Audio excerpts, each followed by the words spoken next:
Sis-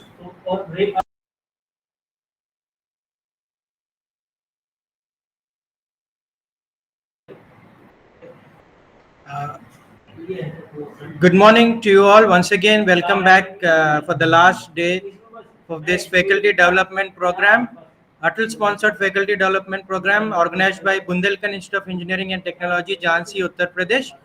So we are here for our penultimate session. This is the penultimate session we have got. After this, we have got one more session, and we are honored and privileged to have our professor from IIT BHU, Dr. Jai Prakash Mishra. Jai Prakash Mishra, before joining IIT BHU as an assistant professor in the Department of Mechanical Engineering, he was working with National Institute of Technology, Kurukshetra, and he has obtained his bachelor degree in mechanical engineering from Kalyani Government Engineering College in 2007, and subsequently has obtained his master's of technology and doctor of philosophy in mechanical engineering from the Indian Institute of Technology, Roorkee. And to his name, he has got one patent and one book, 8 book chapters, and 43 research papers in referred journals, and 47 research papers in proceedings of reputed national and international conferences.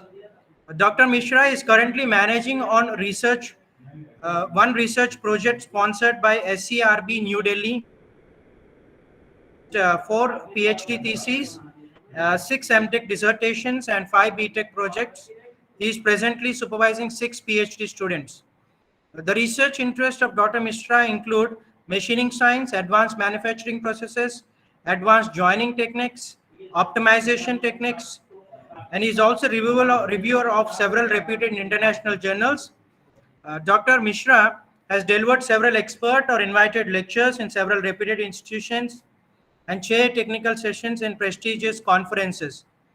He has also organized many workshops, STCs, and conferences, and he is associated with several professional bodies, including Association of Engineers India, Institution of Engineers, DAAM, Vienna.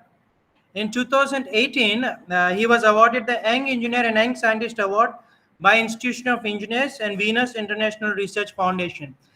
Thank you, sir, for joining us today, and we are welcome. We are very much honored to have you here. Uh, Thank you so much for joining and accepting our invitation. Sir, over to you, sir.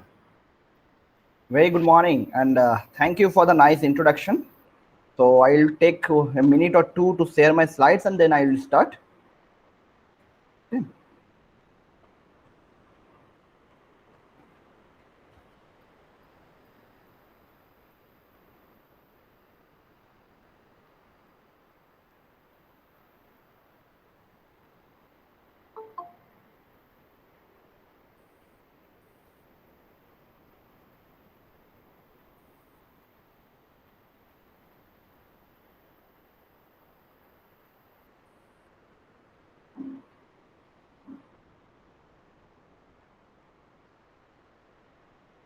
So is it visible? Yes. And slides are moving? Yes, sir. Yes, sir, they are moving. Okay. Okay. Thank you so much. So a very pleasant morning to all of you or who are connected to this technical session. So I'm Dr. Jai Prakash Mishra, presently working as an assistant professor in the Department of Mechanical Engineering, IIT BHU. So first of all, I wish to convey my sincere regards to the organizing committee for inviting me to deliver a talk on this topic. This is microfluidic through twist filler reinforced green composite, and provide me an opportunity to interact with the participants. So if we recall, just if we go back just 3-4 months back, that in the month of May or June this year, the peak COVID time, I'm talking about the peak COVID time, and we can say that we must admit that thing that we have experienced a terrific situation that time. Okay, everyone, and not academic institutes and not an exception of it. Okay, so still that AICT and academic institutions like BIT Jhansi are trying their best to impart quality technical education, and I'm sure, okay, and I'm sure that this FDP is a part of that noble responsibility only. So Without wasting any time, I'm just coming to my topic, that is micro foot waste filler reinforced green composite. And the main highlight of this topic is green composites. Okay, so this term green, and now it is very so much common to us almost everywhere. Almost everywhere you can may listen this term as green manufacturing, green machining, green composites, or green supply chain, etc. So, what do we mean by this term green? What is the actual meaning of this green? The term green is used to, I can say that the term green is used to present a technique or process or practice, you can say, as environment friendly. And this is very close to the term sustainability, which focuses on meeting the needs of the present without compromising the ability of future generations. Okay, to meet their needs or requirements. Okay, so during the development process, we are developing day by day, we are improving in all the direction, we are enhancing our qualities, we are enhancing our superiority. But during this development process, we already harm the environment and consume the lion's share of natural resources. So this is the high time to think about sustainability, to balance our economy, environmental and social needs, allow well-being of for now and upcoming generations. And this micro food waste filler reinforced green composite, basically a step toward that direction. Okay, so one of my PhD student, basically this is the work of my PhD student, and one of my PhD students developed a new polymer-based composite waste microsite food waste filler. Okay, microsite fruit waste used as filler, and several testings were executed to scrutinize the viability of using that developed composite. And I must say that is really difficult to carry out experimental investigation all alone, and a dedicated research team that turns it into a cakewalk. Okay, so I wholeheartedly wish to acknowledge the contribution of my PhD students, colleagues, and research teams to execute this research work. Okay, I am really indebted to them for giving me or providing me the information I'm going to share, I'm going to discuss in my upcoming slides. So without their hard work and dedication, accomplishing this research work was near to impossible. So without wasting a time, I'm directly coming to the content. This is my content. So what lies ahead, I'm going to discuss following points like introduction, the definition and classification, then green composites, okay, that is fully or partial green, then procedure, that is materials and methods used to develop this microfiller reinforced green composites, for the key findings, that is conclusion, and finally I will try to provide a guideline or outline for so that if anyone is interested in this field, they can carry out some future research. So moving on, in all areas of science and engineering, the ultimate limitation on progression is generally governed by materials. Okay. So materials is the first basic thing that govern all the engineering disciplines. Since the last few decades, an unprecedented change has been observed in material science and engineering, and due to the cutting edge advances in engineering materials, the very existence of conventional material is facing steep competitions. An entirely different variety of materials are evolving, which can gratify the needs of designers and production engineers or developers. Okay, so composite materials have emerged as an alternative to conventional engineering materials due to their superior physical, chemical, and mechanical properties. So what is composites? Composite is basically a special class of engineering material sorry, and you can say it is a application driven developed materials. The engineering materials are broadly classified in three groups like metals and alloys, ceramics, and polymers. I know you are very much well about this thing, but I am discussing this thing to make the bridge basically with the discussion I'm going to discuss with the information I'm going to discuss in my upcoming slides. So engineering materials are classified as metals and alloys, ceramics, and polymers. And if we check these three different classes, each class are having their distinct properties. For example, if we're talking about metals, metals are known for their ductility, toughness, thermal and electrical conductivity. Polymers are known for their lightweight, inertness and insulation. And ceramics are known for their hardness, high temperature resistance and compressive strength. Okay, so if you check the switchboards, if you find, that is very common to us, switchboards, you can find switchboards in a room, and those are made of bakelite because of this property of the polymers like insulation. Similarly, if you check the different, that is cooktop, induction cooker top, that is made of ceramic owing to their high temperature resistance property. So the concept is that, or gist of this discussion is that engineering materials are of three types and each one having distinct properties.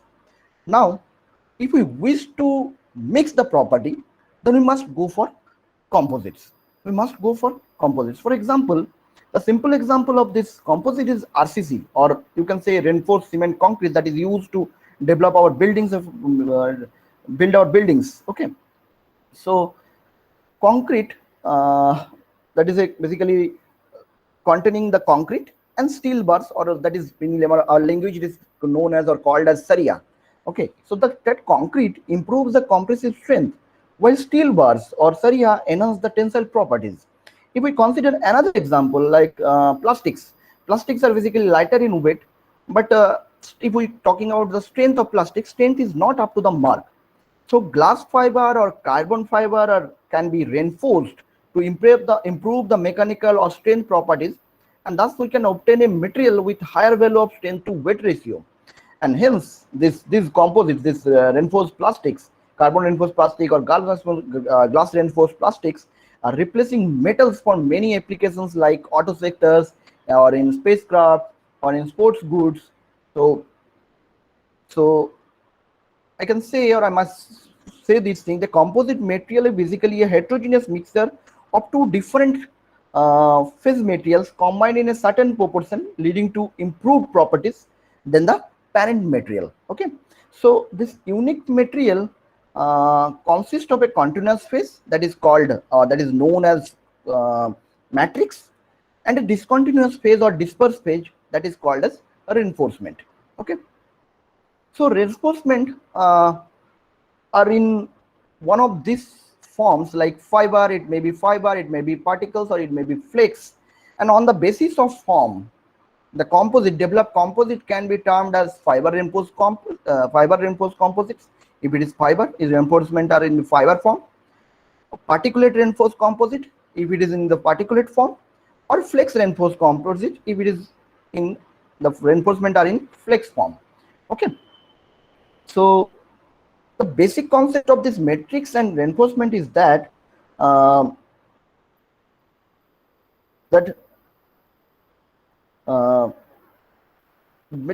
matrix remains in large quantity, while reinforcement remains in small quantity. The purpose or main purpose of this reinforcement is the reinforcement generally bears the load. Okay, that is the main steep component in case of polymer composites. So reinforcement generally bears the load, whereas matrix holds the composite.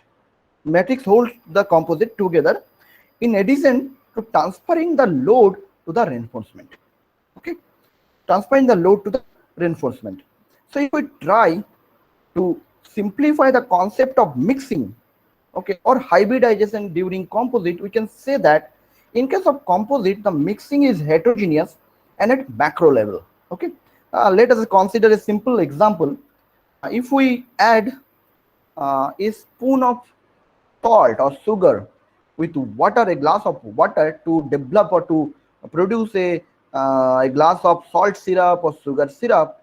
Okay, and after stir, obviously that mixing should be within the solubility limit. So after stirring, a solution will be prepared, and that is a single phase, only liquid state. Okay, so that can only be possible when the mixing is occurred at atomic level or mixing is homogeneous in nature. But in case of composite, the mixing is heterogeneous and two different phases may be observed. If you check any glass reinforced plastic or carbon reinforced plastic through your naked eye, you can easily find the two different phases there. Okay, similarly, for example, this is matrix, the resins, the epoxy resins, and this fiber, and this is the outcome of the mixing of these two distinct phases. So if you take this one without using any microscope, through your naked eye only, you can find the presence of two different phases, and mixing is not at atomic level or homogeneous in nature, that is heterogeneous in nature. So that is the main difference between the composite, or you can say a pure solution. So composite is not a pure solution. In case of composite, mixing is heterogeneous in nature, and you can easily find two or more different phases in the composites. Okay, so moving on, and these are the properties. If we try to find out or fetch the parameters that affecting the properties of composite, I must say that this is the first criteria that determine or controls the property of composite, that is ratio of matrix and fiber. That means that is reinforcement volume.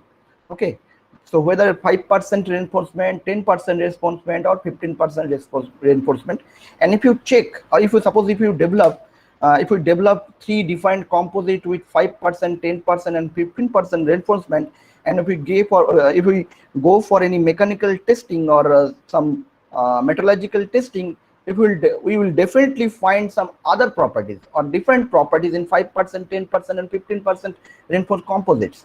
Similarly, quality of matrix, which type of matrix is used, whether it is metal, whether it is ceramic, or whether it is polymer. Okay, on the basis of that, the final outcome will be changed. Okay, and obviously the quality, whether the metal is soft, whether the metal is hard, whether the metal is brittle. Okay, on the basis of that, the final outcome or the final property of the composite will be changed. Next property is, or next controlling factor is quality of fiber.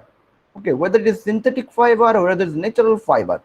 Okay, so for example, carbon fiber, glass fiber are typical example of synthetic fiber. And if we are talking about natural fiber, for example, are wool, or you can say silk, or you can say bamboo fiber, rice husk, hemp, jute fiber, banana fiber. So if we compare the synthetic fiber and natural fiber, okay, so I can say this thing: the synthetic fiber are having better mechanical properties or better strength properties. So a composite that is developed with synthetic fiber definitely show better mechanical property, better strength property than a composite that is developed using natural fiber.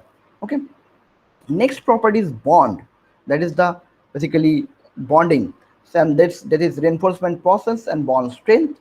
And last one, that is the fiber distribution. This is very vital or crucial parameter that controls the final outcome and final properties of any composites, that is the fiber distribution.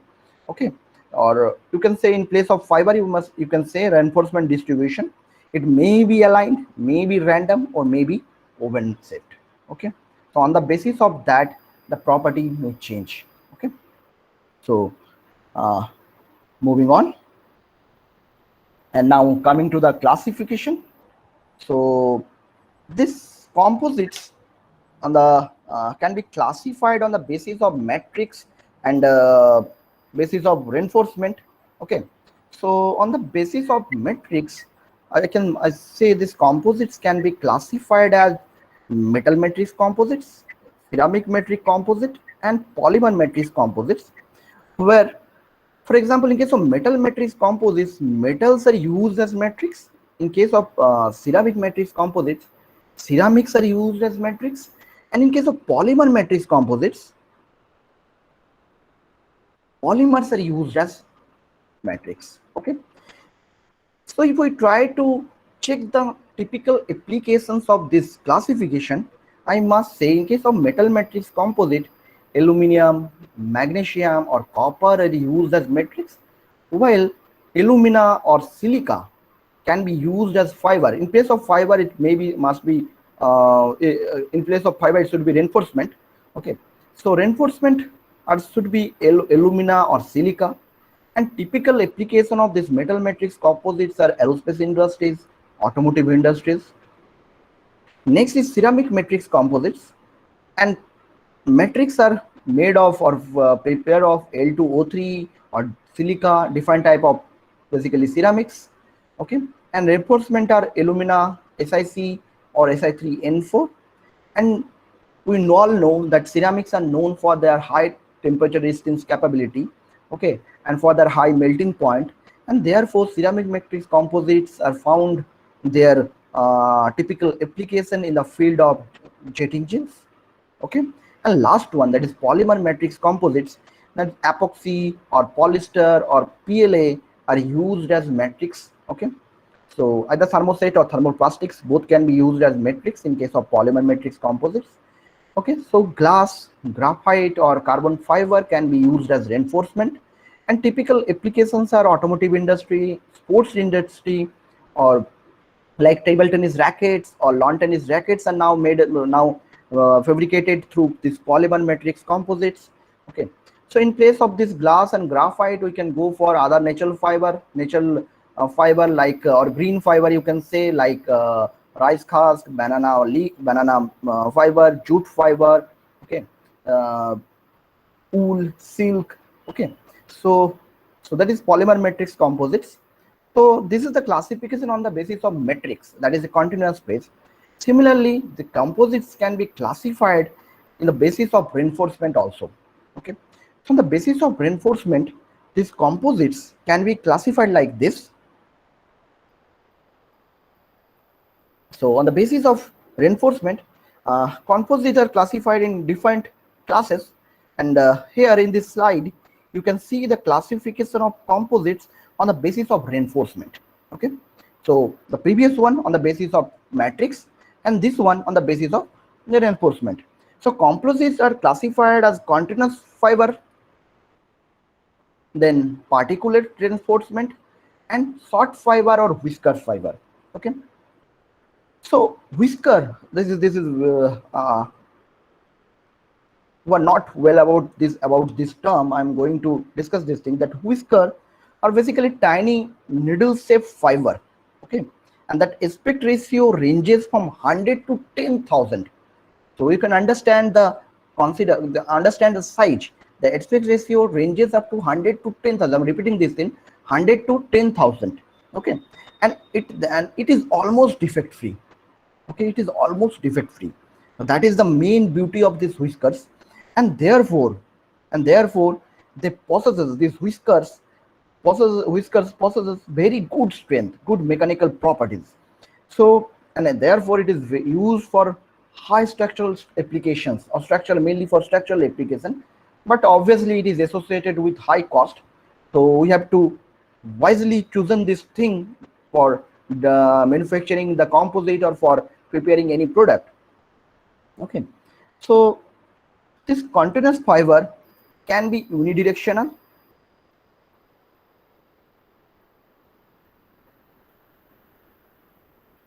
can be bidirectional, three directional, or multidirectional.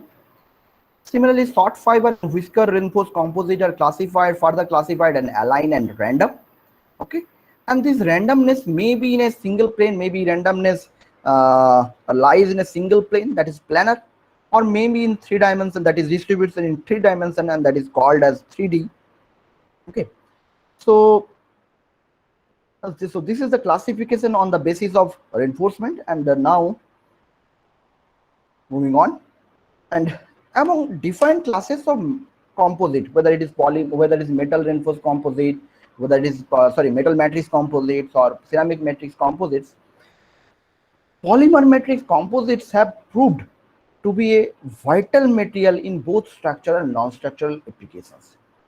The concept is that why it is so. The reason is that polymer matrix, the main benefit of polymer matrix composite is that the main beauty of polymer matrix composite is that in case of polymer matrix composite, the matrix is made of polymer, and the main property of polymer is lightweight.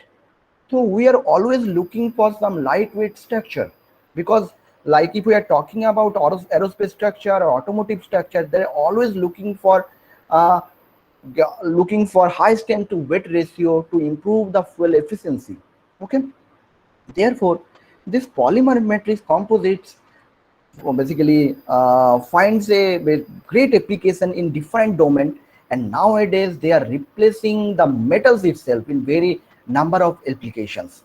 Okay, another thing is that the fabrication process of this polymer matrix composite is completely simpler or least expensive if we compare the development or manufacturing process of MMCs, metal matrix composites, or ceramic matrix composites. Okay, so, and that's why these polymer matrix composites are now find this wide application in different domain, different application areas. Okay, and they are also used in structural, both structural and non-structural applications. Okay, so if we conclude the thing, this PMC can be are used as replacement for traditional materials, like for their unique properties like high strength to weight ratio, or high tensile strength, low thermal expansions, low thermal conductivity, etc. Okay, in PMCs the matrix is a polymer. Okay, it may be thermoset or maybe thermoplastics in case of polymer matrix composites, but the fiber or the reinforcement, material mostly are synthetic fiber, jelly, carbon, glass, Kevlar, or aramid. Okay, so this slide is showing the different classification of matrix and synthetic fiber, or we can go for like epoxy carbon fiber reinforced plastic, or polyester carbon fiber reinforced plastic, or epoxy glass fiber reinforced plastic, sorry, composite, or epoxy Kevlar reinforced composite. Okay, so similarly we can develop any synthetic materials, any synthetic fiber reinforced polymer composites, but there are some drawbacks of using synthetic fiber reinforced polymer composite, and some of them, those points are listed here. I'm just going to read out this thing. Like, this synthetic fiber are derived from petroleum based products. Synthetic fiber reinforced composites, the matrices are generally derived from petroleum based products, and these petroleum based products are already dwindling with each passing day, and the human race cannot completely rely on them for the too long. Okay, the synthetic polymers in practice are non-biodegradable. That is another hair-raising problem. They are non-biodegradable, and once the product life is over, their disposals become a prime concern. Okay. Next is their fabrication process. Their fabrication process is an energy-intensive process, and most of them require the application of a high amount of heat and pressure. So this is another problem with using synthetic fiber or synthetic matrix to develop composites. Then their processing is not easy, as they may pose specific health problems like itching of the skin, respiratory problems, and this is nowadays very big issue after the COVID time. We all know that thing. So we must take care of this thing. And last one, that is recyclability. This recyclability of synthetic matrix and fibers also a basically a hair-raising problem for us. So recyclability is another problem. So we must think of another thing. We must think of alternative to this synthetic fiber or synthetic matrix, and that can be improved. Okay, so that can be done, or that can be solved by using natural fiber or natural matrix composites. Okay, so the factors mentioned in the previous slide, I can say leave no option but go for such fiber and matrices that are biodegradable and pose no threat to non-renewable resources. Okay, so the composites developed from such raw materials, okay, like biodegradable raw materials, or eco-friendly, you can say eco-friendly raw materials, are cheap. First thing, they are lightweight and biodegradable, and with properties that is comparable to composite developed from synthetic raw materials. Okay, and this type of composites are called as green composites. Okay, this type of composites are called as green composites. But if we compare the synthetic composites or natural fiber reinforced composite, I must admit this thing, that synthetic reinforced composites or synthetic fiber reinforced composite provide better mechanical or better strength property than natural fiber reinforced composites. But where strength or where mechanical properties is not that much important, okay, for for example, non-structural application like toys or like interior fitments, like some interior parts of the automotive interior parts of cars or aerospace in airplane, then we must go for natural fiber reinforced polymer composites, because it is associated with biodegradability. First thing, we can easily recycle that thing. Third, it is cheap, easily available, and lightweight. So those are the benefits that forcing, that is basically those are the benefit that those compelling us to go or carry out some research work on natural fiber reinforced polymer composites. So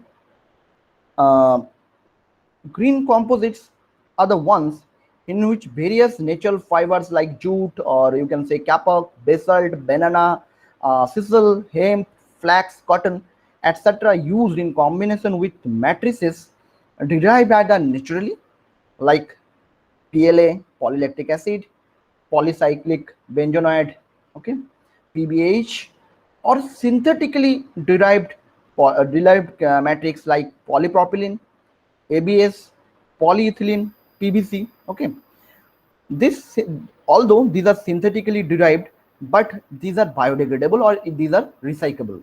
So, okay, so the composites developed with natural fibers with non-biodegradable polymers, or you can say synthetic polymers, are termed as partially green composite. Okay, so natural fiber plus non-biodegradable polymers, that is partially green composite.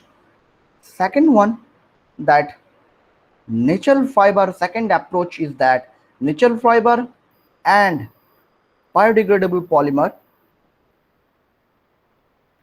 so that is called as fully green composites. Okay, fully green composites. So moving on, and natural fibers, I must say that thing, that natural fibers are renewable fibers that grow in agricultural field or can be obtained through various food wastes, okay, or from animals or from minerals. Okay, so on the basis of that, this natural fiber can be called as animal fibers, or cellulose fibers, or mineral fibers. So this is the classification. Here you can see the classification on natural fibers as per the source. Okay, like animal fibers obtaining from animals like wool, silk, feather, or hair. Similarly, cellulose or lignocellulosic fibers obtained from either stem, leaf, grass, or fruits or seed, like jute. In under stem, the jute, hemp, flax, banana. Leaf like pineapple, banana leaf, sisal leaf, palm leaf. In grass like bamboo, rice husk, wheat, corn, reed. Like fruit like cotton, coir, kapok, betel nut, uh, walnut, almond. Okay, like mineral fibers in case of asbestos and mineral wool, they are called as natural fibers. Okay, so this can be used as reinforcement in the form of fibers, maybe long or short, flakes or particulates. Okay, for processing composites in a similar mode as the synthetic ones like glass. Okay, the processing mode is same. No difference between the synthetic mode in case, no difference between the development of fabrication mode in case of synthetic fiber or natural fiber. Okay, but in case of synthetic fiber, we may go for natural fiber for obtaining some eco-friendly or green composite. Okay, for instance, I must say the long fiber. Okay, long fiber used in structural application, where short fiber, flakes, or particulates find their uses in various non-structural applications. Now the question is whether we go for long fiber or particulate. The long fiber, okay, the long fiber, um, like long fiber, the reinforcement having some problem. Okay, I'm coming to it. Okay, The main advantage of, before that I must say the advantages, that is the advantage of associated with natural fibers is that is the low density in comparison to synthetic fiber. Okay, there is low density and making the composite lighter in weight. So that is the main plus point of using, or the main positive point of using natural fiber.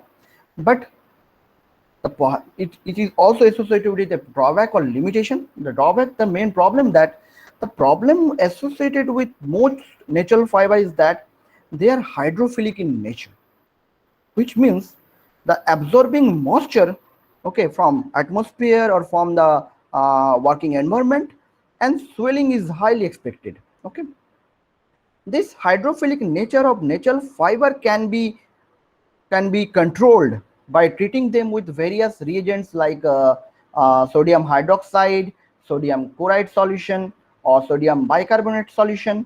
Okay, so chemical treatments such as like bleaching or alkali acetylation, okay, have been found to enhance the matrix fiber adhesion by disrupting the moisture absorption process through a coat of OH group.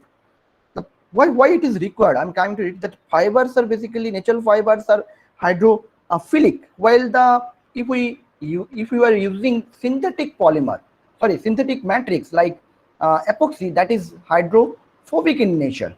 So the mixing is a problem, because one is hydrophilic, another is hydrophobic, and therefore this natural fibers should be treated with proper chemical treatment, or go for proper chemical treatment to improve the, or to control the hydrophilic nature of this natural fiber. And that can be done by this type of chemical treatment. This matrix fiber adhesion can be improved by disrupting the moisture absorption process through a coat of OH group in fiber, and altering the surface roughness of the fiber by cleaning the surface from impurities. In addition to these things, this treatment, there is much focus on the, nowadays there is much focus on eco-friendly treatment of natural fibers. Treatment like sodium bicarbonate results in removing hemicellulose content and surface impurities, but due to the mild alkaline nature of sodium bicarbonate, the process time is too much, or the time taken for treatment is more. Okay, so we have to make a basically make a arrangement between time and the loss of that biomass during the chemical treatment process. So moving on, and here you can see the various natural fiber are illustrated here, or photographic view of various natural fibers here. Like you can find silk here, then sisal, then wool, yuck, abaca, calotropis, banana, bamboo, alpaca, agave, some camel hair, that is obtained from animals, then coir fiber, cotton, and date palm, and many more.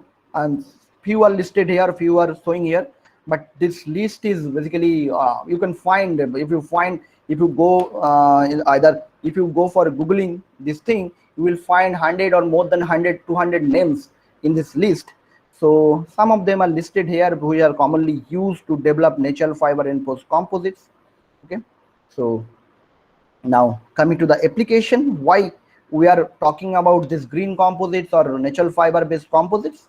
The application is that nowadays green composites are being extensively used in various sectors. For example, automotive sectors, aerospace sectors, toy industries, interior fitments, non-skiddy coatings, packaging industries, inserts, sports industries, furniture industries. Okay, it has been reported that various parts of a luxury car like Mercedes E-Class, Mercedes-Benz E-Class, or Ford Model U concept car, that is a concept car, not available in the market, that is a concept car that is made of Ford, made of natural fiber based composites. Okay, so if you check this slide here, you can see the various parts of Mercedes-Benz E-Class that is manufactured using green composites. Okay, so like door panels that is made of flake, sizzle, seat surface or backrest, rubber here, globe box like Flexsizzle, instrument panel support like wood fiber, trunk panel cotton, seat covering like wool. Similarly, others are there, different parts are depicted here. You can see that thing. So if you check or if you go through this slide, you uh, must come to a point that most of the component are non-structural for non-structural application.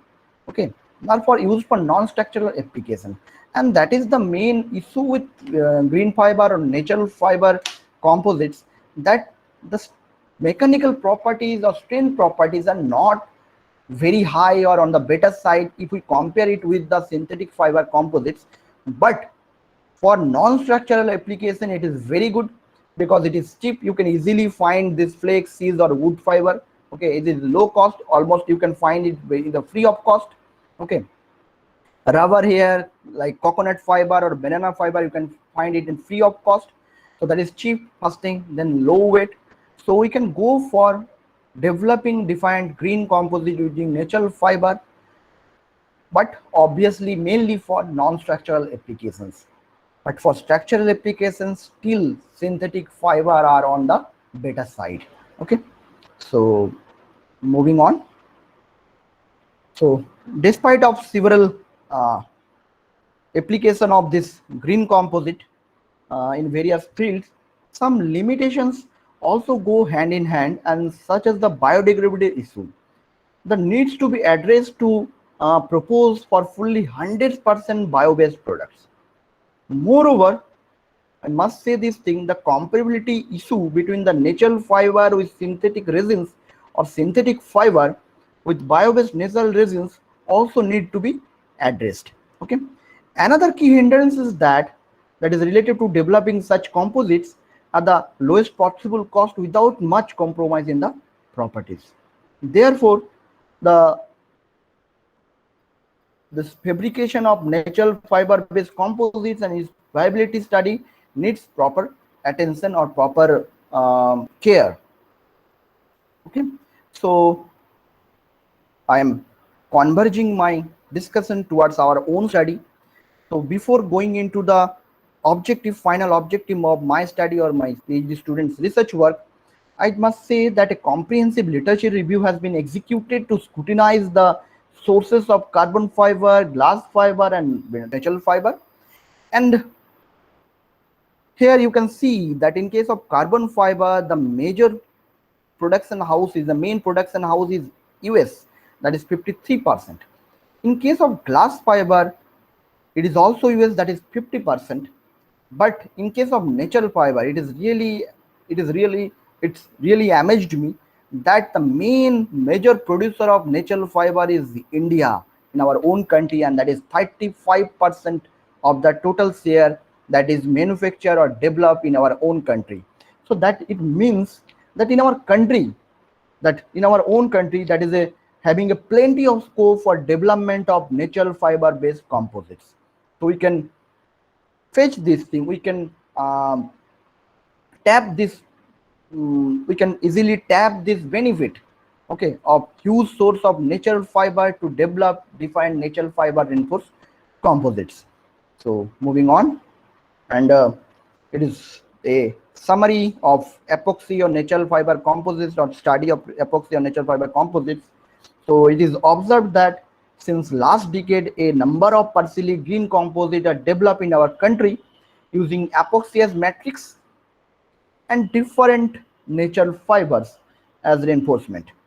Although, and hand layup is the common fabrication process, although the use of natural fibers and negative impact on environment, and this necessitated the exploration of natural reinforcement in the form of particulates, not in the form of fiber, because it is easy to recycle the particulates but not the fibers, or it is particulates are easily biodegradable, fibers are not, they take higher time than particulates. Okay, so this necessitates the expulsion of natural reinforcement in the form of particulates, and that is called as, that particulates is also termed as filler. Okay, particulates are also called as filler. Okay, so lignocellulosic fillers are striking owing to renewability, truncated energy consumptions, biodegradability, extensive availability, low cost, high specific strength, and modulus. Okay, talking globally, a diverse agricultural waste, or you can say food waste fillers, have been inspected like sunflower, wheat, rapeseed or other oil seeds, rice husk, coconut husk, okay, sunflower husk, walnut shell, almond shell, pistachio shell, groundnut shell, hazelnut shell, along with leaves and other parts of the plant. And the choice and selection of this food waste based natural filler is determined based on the end uses, first thing, then local ability, okay, and disposing of excess biomass. For example, for example, uh, if I'm staying in Assam, in case of Assam is a good producer of bamboo, and getting a bamboo fiber is very easier in case of Assam. Similarly, if I am staying at the northern part, or that is northern part of our country, then the dry fruits are easily available in the northern part, and that is on the cheaper side. So we can go for walnut shell, or go for almond shell or pistachio shell to use as natural fiber. So the use or choose or choice of this natural fiber, that is controlled by the end users, first thing, local availability, that is the main factor, and disposing of excess biomass, that is another factor. Okay, so moving on, and here it is, that is the global food losses and food waste. So a comparative analysis among the various food waste had been performed, and it is found that food waste resulting from fruits is having the lion's share. If we check this diagram, you will find, okay, so that is 44% that is associated with fruits. Okay, and on the other hand, if we examine the geological distribution, this is the geological distribution of food waste. So if we examine the geological distribution of food waste, the industrialized Asia, this is industrialized Asia, okay, that obviously includes our own country, India, and contributes the maximum, approximately 27%, and so that is showcasing an enormous possibility of employing fruit waste as reinforcement in developing a green composite in India. Okay, so two things are there. First thing, the ability of natural fiber, or we are the major producer of natural fiber, first thing. Second, if we consider the fruit waste, if we consider the fruit waste, that is 44%, and that is also we are the major producer of fruit waste. So can we use the fruit waste as natural fiber for developing the composites? So in our study is only associated with this thing. Okay, so I'm coming to it. So before that, I wish to share this slide, that a significant change has been observed in tribological property owing to use of natural fiber in place of synthetic fiber. The principal parameters affect the tribological performance of natural fiber reinforced composites are percentage of fiber loading, type of fibers, that is matte form, loose fiber or particles, fiber orientation, whether aligned or random, operating condition, whether dry or wet condition, the use of fillers, both organic as well as inorganic, plays a vital role in altering the tribological behavior of various polymer compounds. The problem with synthetic or inorganic fillers is that during wet study or during tribological study of synthetic filler based composites and synthetic filler like alumina oxide, silicon carbide, or glass fibers or glass particles, the debris act as the third body in the interface and convert the adhesive wear into three-body abrasion wear, and this results in erosion of counter surfaces. Okay, so that is the benefit. Here is this is the problem that necessitates the use of natural fiber in place of natural particulate in place of synthetic particulate. If we consider the tribological parameters, typological study or waste study is a major factor. Okay, in the past decade, if we consider the past decade, in the past decade and a half, I mean, in the last 15 years, the study of tribological behavior of natural fiber reinforced composites drawn the attention of researcher. And if you check this diagram, you will be amazed that the study or the research article published each year is increasing day by day. Okay, this is the natural fiber web study of natural fiber reinforced composite. So number of articles are increasing day by day, and the source of this plot is Scopus. Okay, so the detailed comparison is there in number of articles published between 2000 2020 on web study of synthetic fiber and natural fiber composite. Okay, now coming to the lacuna that find our past research work or previous research work, and these lacunas are listed here, and I'm just going to read out this thing. That detailed research review revealed that lot of novel work has been reported using natural fiber based biocomposites. However, the work reported using natural fillers as reinforcement in polymer composites flimsy. The literature revealed that there is a lot of potential in food or agricultural waste materials to be exploited as reinforcement in various polymers, and the utilization of food waste as reinforcement that yet not to be explored extensively. Okay, synthetic fillers used as reinforcement in polymeric composites result in erosion of counter surface. So use of natural filler may provide us a better result. Last one, that lot more work is available on the tribological behavior of natural filler based composites. So on the basis of these gaps in the previous research, our objective for this study has been identified, and these are like so in our work basically it is attempted to achieve basically two milestones. First, to conceptualize, design and develop a novel green composite using fruit waste as a filler or microsite fruit waste as a filler, in line with the Government of India's Make in India program and Swachh Bharat Abhiyan. And second thought is that to assess the mechanical, thermal and tribological behavior of developed composites for its probable applications. Okay, we have to check the viability of using the developed composite, and for that we must check or we must evaluate the mechanical, thermal and tribological property before going for any specific applications. Okay, so in our study we focus on only two things. That is, first thing, that we must develop a natural fiber based natural particle or natural filler based composites, and that filler should be microsite fruit waste. First thing. Okay, so basically our study is associated with three things. One is Make in India program, second was in waste treatment, that is Swachh Bharat Abhiyan, and third one, that is basically the using a natural filler for developing a composites, and that will be used, that must be fulfill the requirement of a specific application. Which application I will coming to share. I will share in my upcoming slide. Okay, so these are the objectives of my study, and I'm not going to read out this thing. This is a busy slide.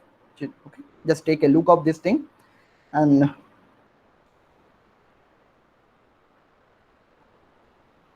so moving on.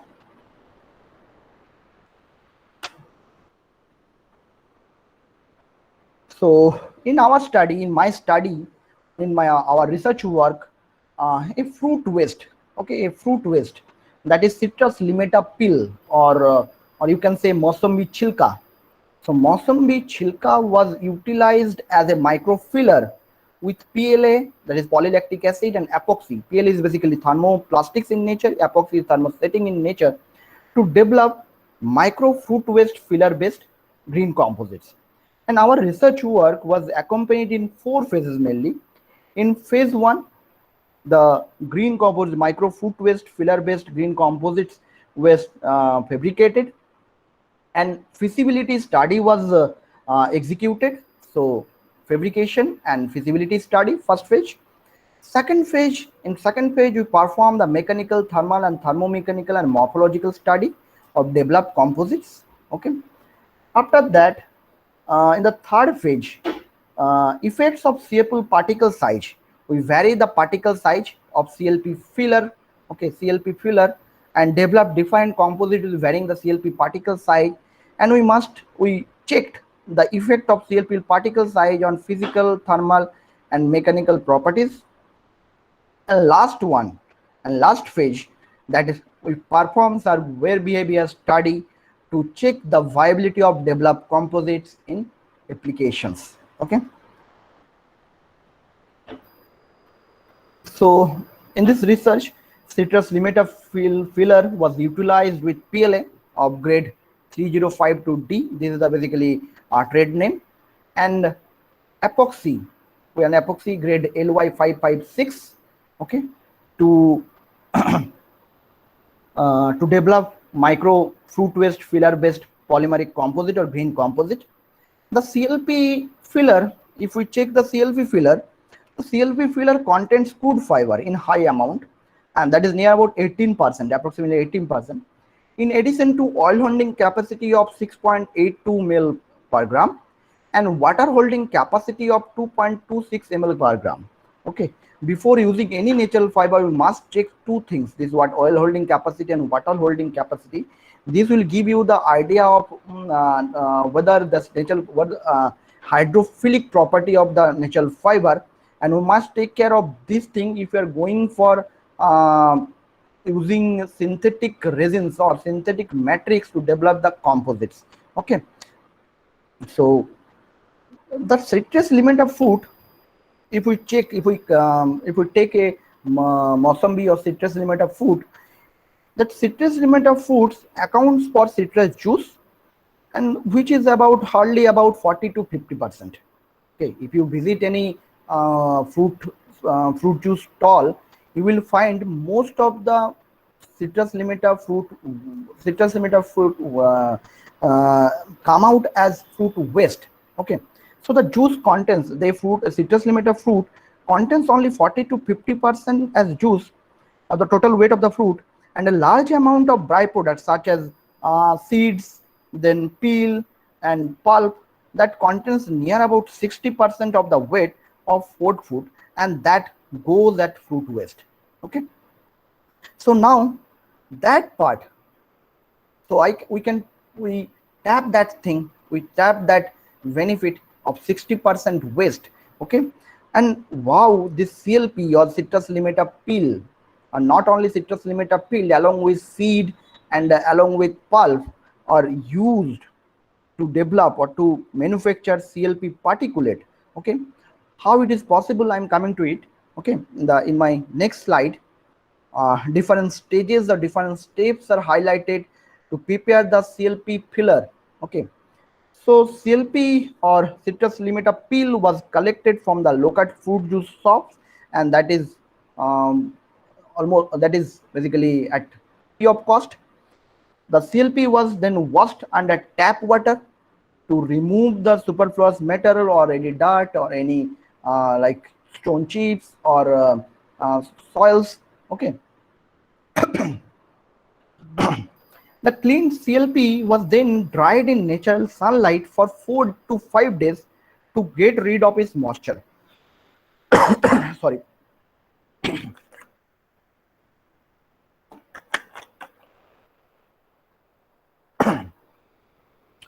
To ensure better bonding between the fiber and matrix, fiber treatment is very necessary or very essential, and it increases the mechanical interlocking.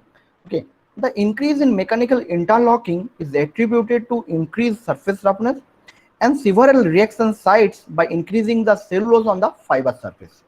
However, there is a problem. The problem is that there is a loss in biomass of the CLP or any food waste. Okay, after the chemical treatment, it is reported that around 84 to 86% loss of biomass occurs when CLP is treated with 0.1 mole NaOH at 80 to 100 degrees centigrade for 30 to 50 minutes.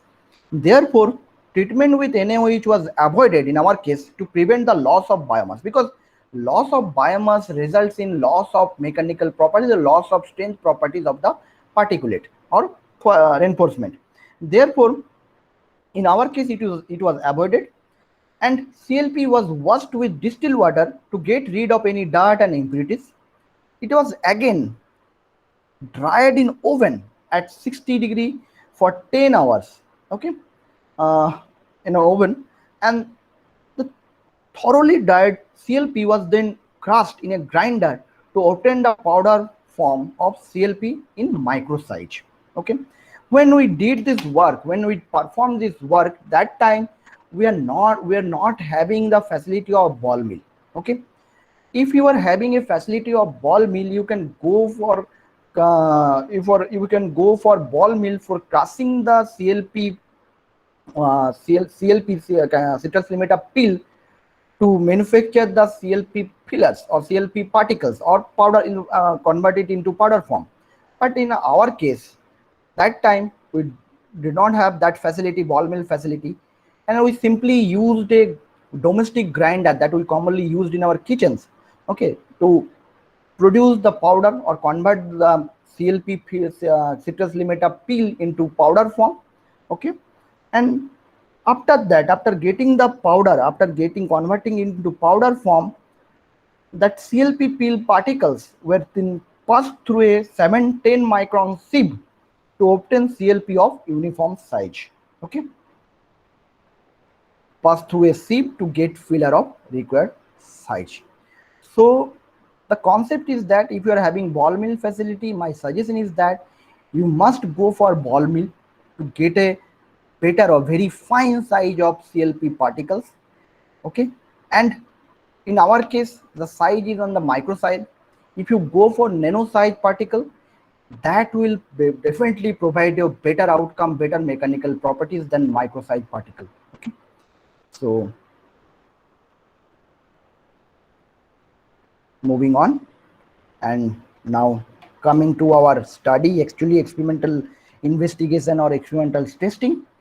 And then obtained filler is characterized by thermal characterization by scrutinizing CLP morphology and lignocellulosic composition. Okay, and the mass variation is measured as a function of time or temperature using a thermobalance in a well-defined and controlled environment. A sample that is weight near about 10 mg was taken in an alumina pan and was heated from 35 to 700 degrees centigrade at a rate of 10 degrees centigrade per minute to study the onset of degradation temperature. All the thermal studies were performed in nitrogen gas atmosphere with a 50 ml per minute supply, and the outcome of this TGADT analysis of CLP filler is demonstrated here. You can check the outcome of this study. Here you can see the same images of outer surface of CLP and inner surface of CLP. The outer surface of CLP appeared to be uneven and you can say rough. Okay, in contrast, CLP's inner surface comprises fibers like material. Okay, more that can be crude fiber. Additionally, some pores both in macro or micro size, both macro and micro size, you will observe. The top side of the CLP portrayed an irregular surface with negligible and tiny pores. Okay. The lignocellulosic composition was calculated in terms of cellulose, hemicellulose, ash content, lignin, or moisture content. A very well-defined process is available in the literature to determine this type of lignocellulosic composite. I am not coming to it because we are actually having basically a limited time period for discussing the thing. And so I'm directly coming to the feasibility study. That is our first phase of the experimental work. After that feasibility study of CLP filler in PLA and epoxy, PL and CLP fillers composite was prepared using extrusion and injection molding technique. The mixture of PLA and CLP filler was first extruded using a single screw extruder. You can go for double screw extruder if you are having that facility, and it will give you a better result. The PL and CLP fillers were dried initially at 60 degrees centigrade at least for 4 hours to get rid of moisture. And the extruded wire was then palletized into pallets and having an average length of 4 mm and was stored in airtight packets to prevent the moisture absorption by the pellets during the process. Okay, the absorption of moisture by pellets results in creating defects in the final composites. Okay, the pellets were dried at 80 to 90 degrees centigrade for 6 to 7 hours before further processing to remove the moistures, and the pellets produced by the extrusion process were subsequently used as raw material for the injection molding process.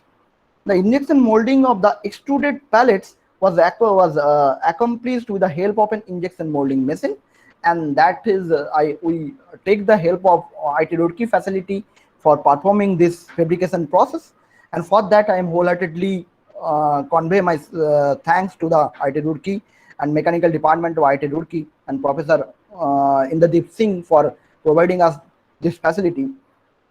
Okay, so the problems after this development process, after this fabrication process, we go for the feasibility study, we go for the viability study of this fabrication, and the problems encountered during the fabrication of sample using the injection molding process are observed as the fiber got burnt owing to the lower degrading temperature of the CLP filler, sustained with the help of TG and DTA test, and decoloration. Another problem is the decoloration of the CLP filler was observed due to burning and overheating. Okay, the solution of this type of problem can be controlled, or the solution is that is chemical treatment of the CLP filler as well as the optimization of the process variables. Okay, but as it was found that PLA CLP filler is not feasible in our case, because we with the chemical treatment was avoided for our study, then due to some problems or due to some lack of facility, we did not go for optimization of the process variables. We shifted to CLP epoxy CLP composites. Okay, in contrast, after fabricating the epoxy CLP composite, we go for TGA DTJ test, and the feasibility of incorporating the CLP fillers in the epoxy matrix was investigated, and it was witnessed that curing process of the epoxy does not damage the properties of the CLP filler. So the concept of if we try to conclude this feasibility study, I must say that developing of epoxy CLP filler composite is feasible, but if we not try any chemical treatment or not go for optimization of process variable, then it is a bit difficult, or it is a bit impossible to develop PLA CLP filler composites. Okay, so that is a part of future work. I will discuss this thing during discussing the future scope. Okay, so further, our further study, or we go for the further study is only converged with that part only, that is epoxy CLP filler composites. Okay, and here you can see the developed composites. So these are the photographic view of the developed composites.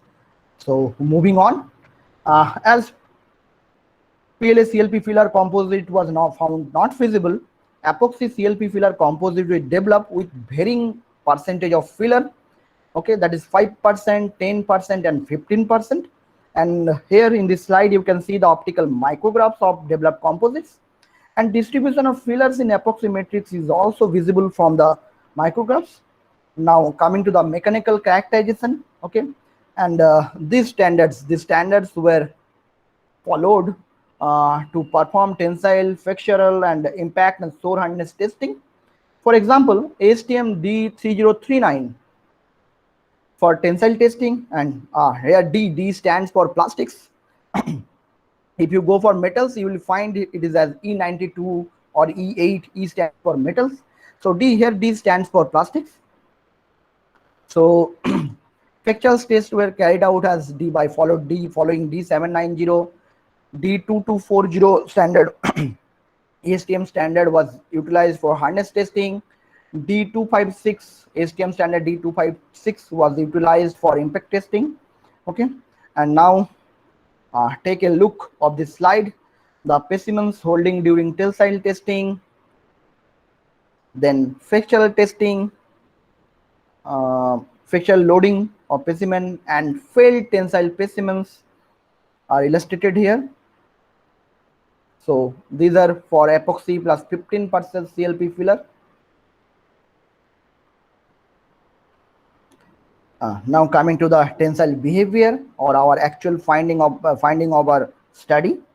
So coming to the tensile behavior of developed composites, the maximum tensile strength of near about 27 megapascal, and tensile modulus of this thing near about 1.3 or 1.4 gigapascal were recorded for neat epoxy. This is for this first one, for this neat epoxy, that is 0% filler content. This is for 5% filler content, 10% filler content, and 15% filler content. Okay. It was observed the tensile properties of the specimen decrease with an increased percentage of CLP filler content on a decreasing trend. Okay. A significant drop in tensile strength, that is from 27 megapascal to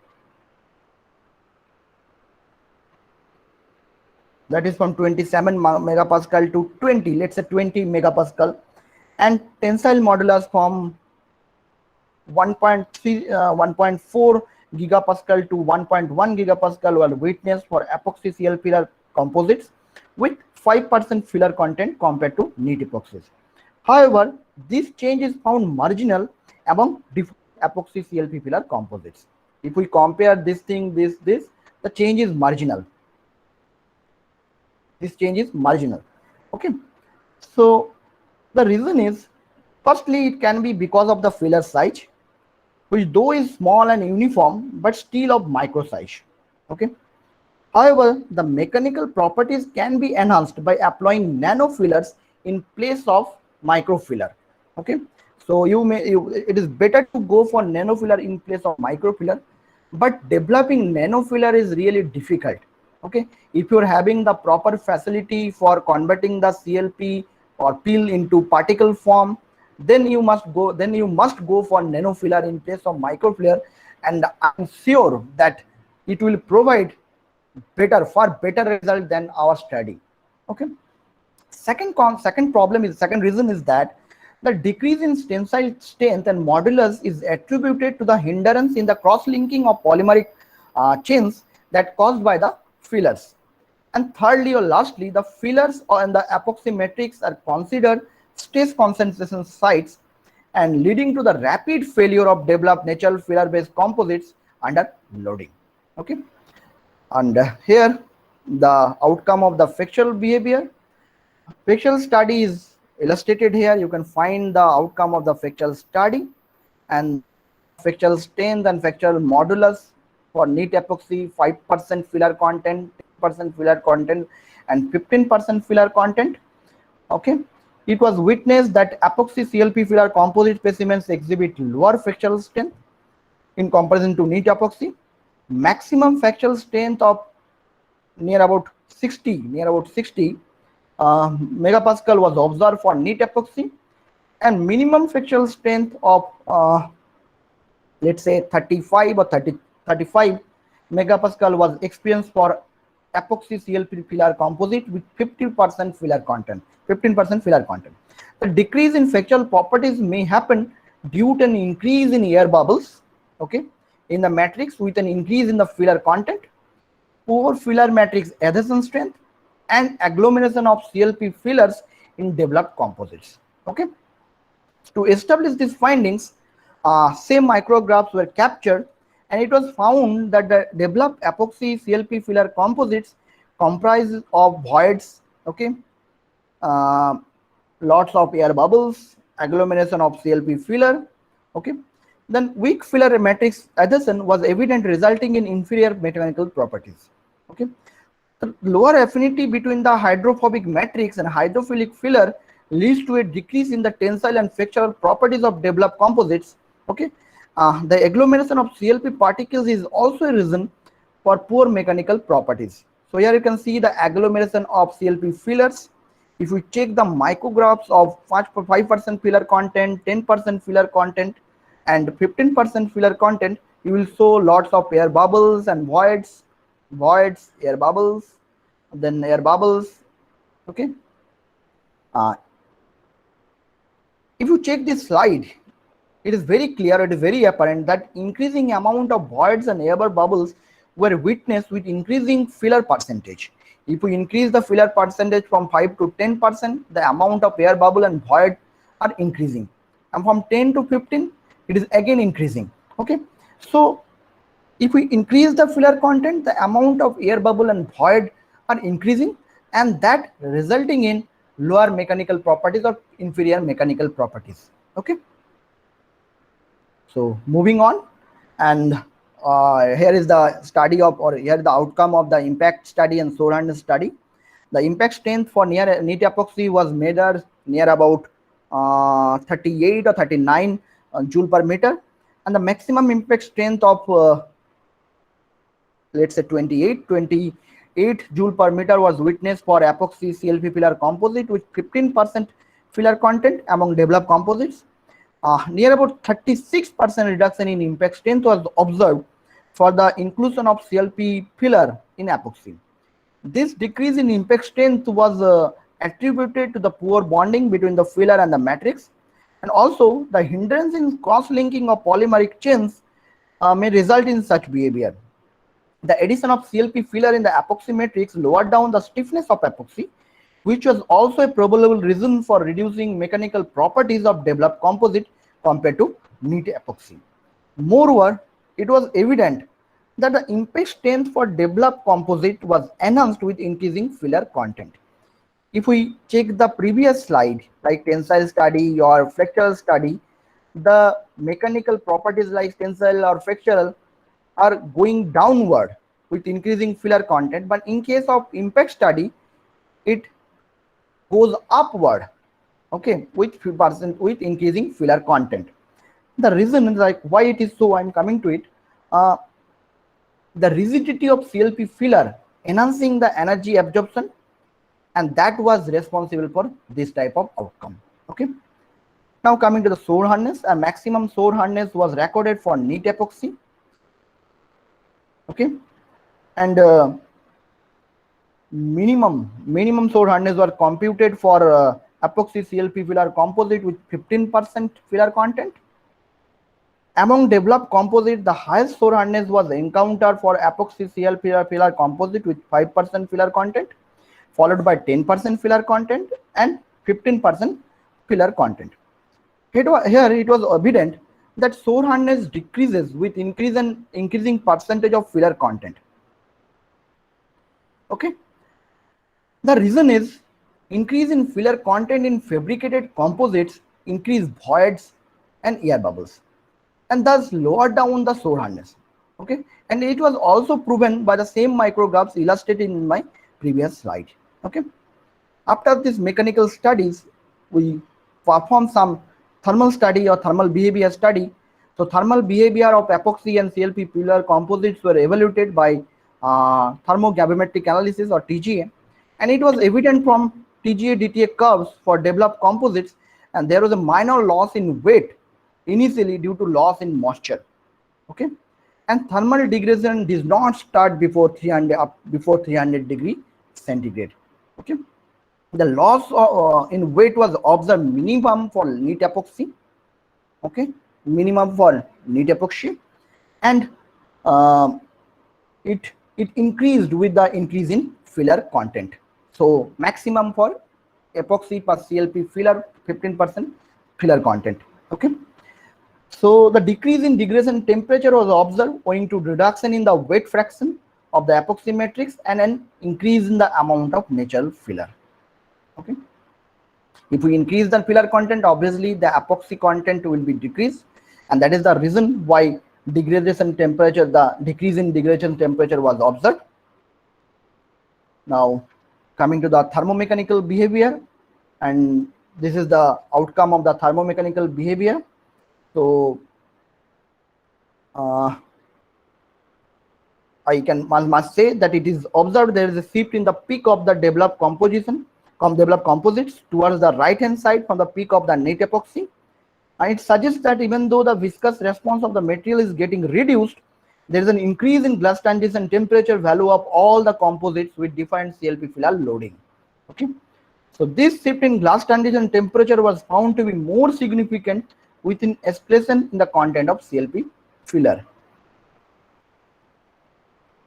Okay, the reason was the structure of epoxy system was altered by the assimilation of CLP filler. Okay, now coming to the Cole plot for study the thermomechanical behavior. The competitive between the reinforcement and matrix of any homogeneous system, polymeric system, can be ensured by Cole plot having a smooth semicircular or semicircular arc or elliptical shape.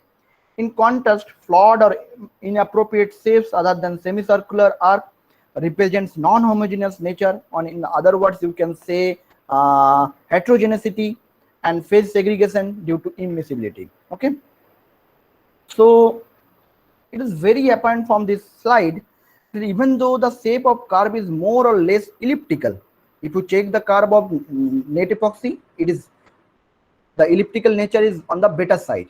But if you check the CLP filler composites, CLP filler reinforced composites, although the shape of curve is more or less elliptical, but there are slight discontinuities in case of these composites. Okay, if we compare it with the net epoxy, and the reason for this can be phase segregation, non-homogeneous nature of the composites, and the agglomeration of CLP particles contributing to inferior properties of the developed composites. Okay, so moving on and coming to the cost analysis, this is very vital part of our study, and the cost analysis has been performed for the developed epoxy CLP filler composite to examine the economic viability. And the cost analysis revealed that by substituting the epoxy with 15% CLP filler, an amount of 130 rupees, or you can say $1.81 per kg, was saved in the developed epoxy composites. So by developing this composite, by reinforcing micro size filler, we can easily minimize the amount of use of byproduct. Petroleum byproduct, epoxy basically a petroleum byproduct, and the use of that petroleum byproduct should be minimized. So that can be achieved by reinforcing with 15% filler content first thing, and thus we can earn some profit, and that is near about 130 rupees per kg using that part. First, second thing. Third, we go for mechanical testing, and the mechanical properties are within a considerable limit, okay, for a specific application. So after cost analysis, we go for our basically next phase of the study, and we basically the effect of particle size was analyzed, and 3 different sizes of CLP fillers, that is 100 to 250 micron, that is called as CLP fine, CLP fine particles, 350 to fine medium size particles, and 650 to 800 micron, that is coarse particle, were used to develop epoxy CLP composites, and those are termed as neat epoxy, no filler. CP1 filler size is 100 to 250, 100, that is CP2 filler size is 350 to 500, and CP3, that is filler size is 650 to 800 micron. So all are tried for epoxy plus 15% CLP filler content. Okay, not for 5% or 10%. We are now shifted to we are now converged our study to this part only, epoxy plus 15% CLP filler content, and go for physical behavior. So coming to the particle size of physical behavior, the actual density of CLP filler decreased with an increase in the size of the filler. Maximum void content of 6.5%. Maximum void content of 6.5% was observed for CP3. Okay, and in addition, minimum was observed for CP1, that is 1.2 if we compare among the developed composites. In addition to augmented dissimilarity and poor strength properties of composites, Higher void content generally attributes to the high vulnerability to water penetration in developed composites. Okay. It was witnessed that the moisture absorption rate was maximum for the initial 24 hours. A sudden peak or very steep peak is there, okay, for the initial 24 hours and is subsided eventually. After 72 hours, there was no absorption observed in the case of CP1, where in this case of CP3, the moisture absorption continued to till 96 hours. Okay, CP3 displays the maximum uptake of water, and the minimum was in case of neat epoxy. Okay, the reason for maximum water absorption in the case of CP3 was higher particle size. Large surface area comes in contact, large surface area of filler comes in contact with the water molecules and thus absorb more water. Okay. Here you can see the thermograms of fillers and thermograms for composites. Okay, so the thermograms of composites were depicted here, and the weight loss among defined developed composite was observed maximum for CP3, uh, and established that CP1 is thermally more stable in comparison to CP3. However, the actual degradation did not start before 300 degrees centigrade, and in between 350 degrees centigrade and 450 degrees centigrade, there is a sharp decline in the thermograms curves, and that is termed as fastest degradation stage. Okay. So moving on, and this is the thermograms for composites, developed composites. Now tensile and fractional behavior among various developed composites, epoxy CLP filler demonstrated better, that contains 100 to 250 micron size particle, or you can say fine particle, demonstrated better fractional strength and modulus exceeding the requirement for all purpose interior fitment as per European standard for particle board manufacturing. So this is our this design or this fabrication process was aimed to fulfill the requirement of particle mold manufacturing, particle board manufacturing industry of Europe. Okay, and we performed a lots of mechanical studies to check whether the mechanical properties we are obtaining are fulfilling or not the European standard for particle board manufacturing. Okay, the impact strength and sword hardness, this is the outcome of the that, and this is the outcome of the impact behavior and sword hardness, and that is were found that CP, the better property was found for CP, better properties was found for CP1, and it is decreasing, the properties are decreasing with increasing in filler size, and it was overall it was established that composite with fine CLP particles were best for manufacturing epoxy CLP filler composites for non-structural application like all-purpose interior fitments, cement, motor winders, industrial paintings, non-kiddies coating, etc. Okay, and here you can see the micrographs, surface morphology of fractured surface of developed composites. Okay, this is for neat epoxy, this is for CP1, then CP2 and CP3, and if you check these micrographs, it is this, you can, it is very clear, it is very apparent that these micrographs reveal that the external surfaces of the fracture samples were controlled by brittle fracture, which is a distinctive feature, fracture feature detected in case of epoxy composites reinforced with any particulate filler.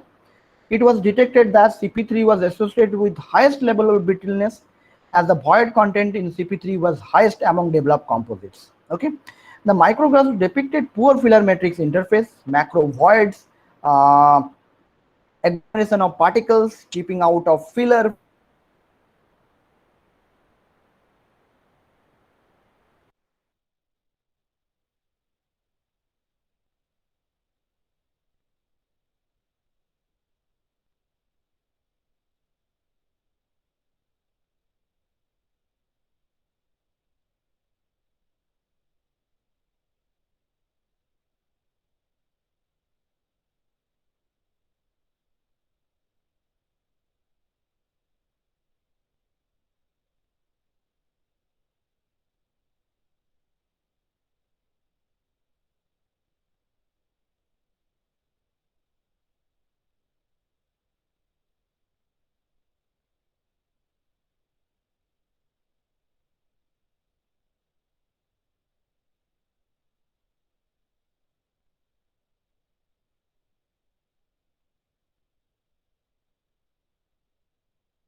Hello.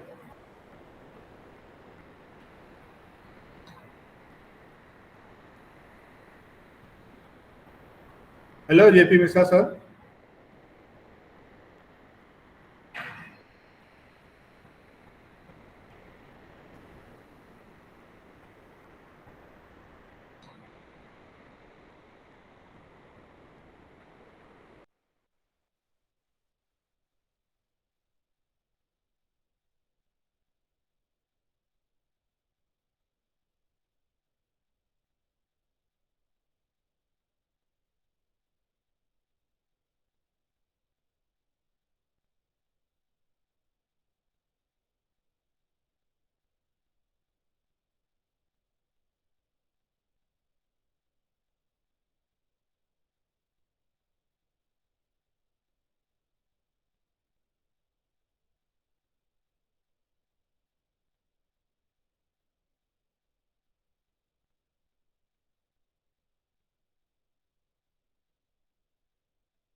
Is it visible now?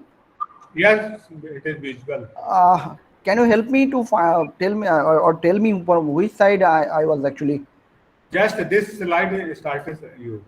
Okay, this one only. Okay. Okay. Actually, Yes, this one. sorry, I think some issues with my internet connection. Presently, Okay. I'm presenting this thing from my house only, so that's why maybe. Okay. So let me do this thing. Just complete the thing quickly. So these are the micrographs of CP1, CP3, and now coming to the outcome of the WEST study. That is the last phase of our study. Okay. So I can say that this is the you can check the sample size, equipment use, and findings obtained from experimentation are illustrated here, and the photographic view of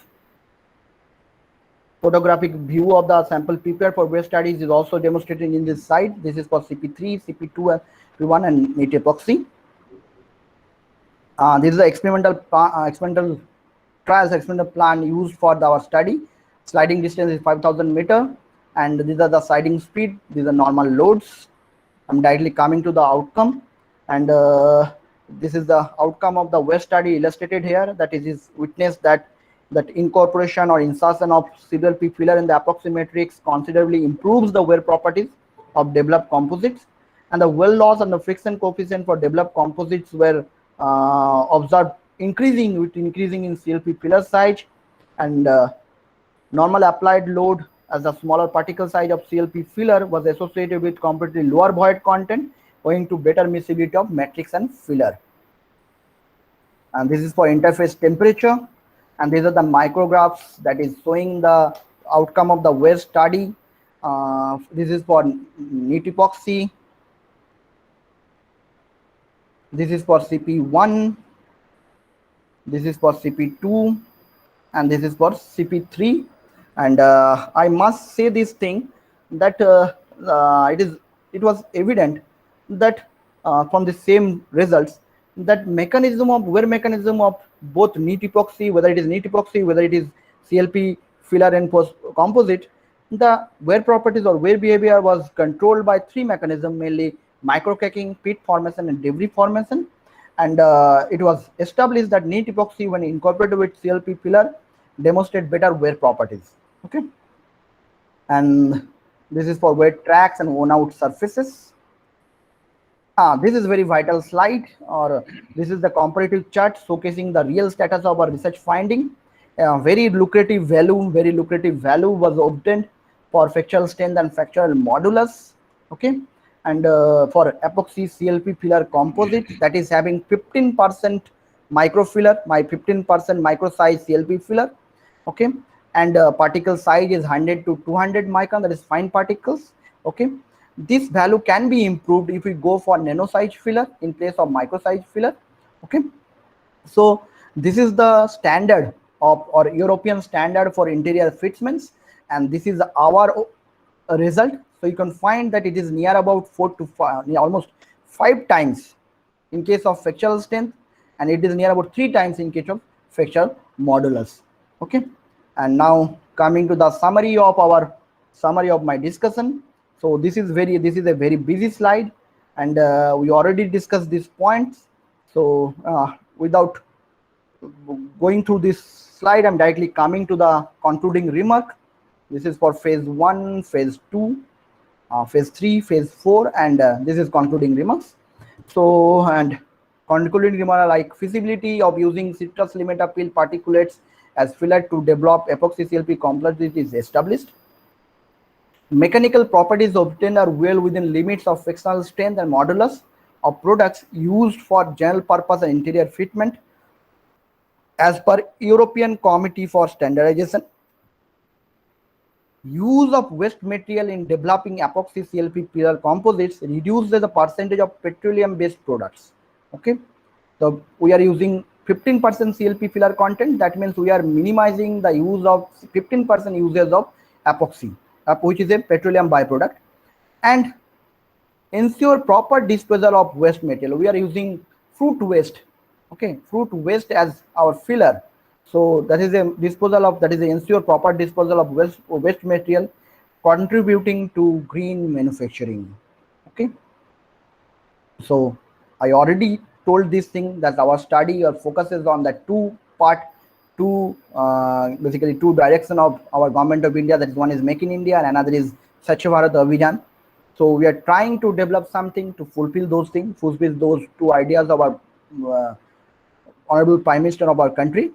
And here is some guidelines are provided here for you to carry out some future research in this field. Like CLP filler can be utilized and enforcement in PLA, and these are biodegradable polymers for development of fully green composites. We are now developing the composite using epoxy as matrix that is not biodegradable, that is thermoset in nature. We can go for some thermoplastics to develop fully green composite, fully biodegradable composites. CLP can be treated with eco-friendly ingredient like sodium bicarbonate to further improve interfacial adhesion. Okay, so this is very eco-friendly treatment process. So main problem with this treatment is that loss of biomass that will definitely decreases the strength of the filler, but this is very eco-friendly treatment process that will not hamper the mechanical properties or loss of biomass, but it takes lots of time. Further studies can be carried out by varying the content of fillers. In our case, we performed the study with to check the effect of particle size on tribological behavior or waste behavior, but that can also be carried out by varying the content. Like for check the waste study or wear property for 5% filler content composite, 10% filler content composite, or 15% filler content composites. Okay, and last one, that is fire retentancy behavior of developed composite can be studied in terms of UL94 limiting oxygen index, because our motto is to develop a composite that will be used in the particle board manufacturing industry or for interior fitments. We must go for fire retardancy test, and that can be done by UL 94 limiting oxygen index. At that time during our study, we did not have that facility. That's why. So this is another scope of this study. Besides this thing, the main scope of this study is that we tried all the experimental findings, or we tried all the experimental runs for microsite filler. Okay, and for microsite filler, the problem is that is associated with agglomeration of fillers inside the matrix. That can be improved by using nanosite filler. So you can go for any particle fabrication process, better for particle fabrication process using ball mills or other. So obtaining the nanosite filler to obtaining better mechanical properties to minimize the problem of agglomeration or problem of miscibility in case of matrix and filler. So thank you so much. Thank you. Any question, any query, please ask me, or you can directly contact me through this mail ID for any type of academic or research collaboration. So thank you so much.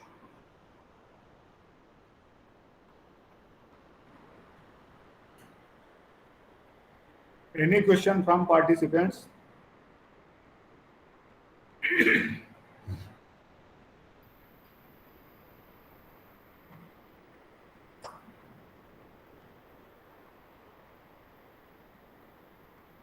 Okay, thank you very much, Prakash Mishra sir, for delivering such a nice and informative lecture at our FDPs. Thank you very much. Thank you so much, sir. You can share my mail ID with the participant. If anytime, if they can contact me through any type of discussion or any academic or research collaboration. Thank you, sir. Thank you so much. Okay, thank you. So next session. I'm yes. leaving, sir. Yes, sure. Okay, thank you, sir. Thank you. Dear participants, the next session that will start from the 11:45. That will be the last session of this FDP. So please be present from the 11:45.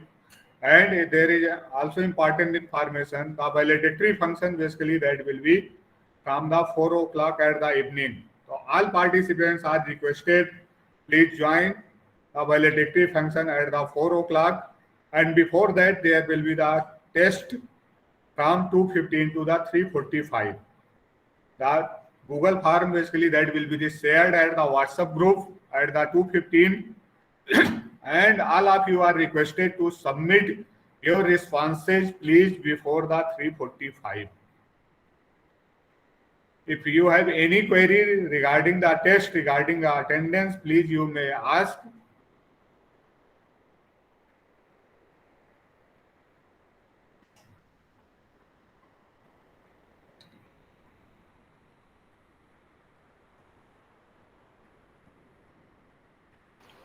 Hello, I'm Dr. Yes. Basant Kumar from Manolachna. All the questions are multiple choice questions, or what type of questions you decided? MCQ based question or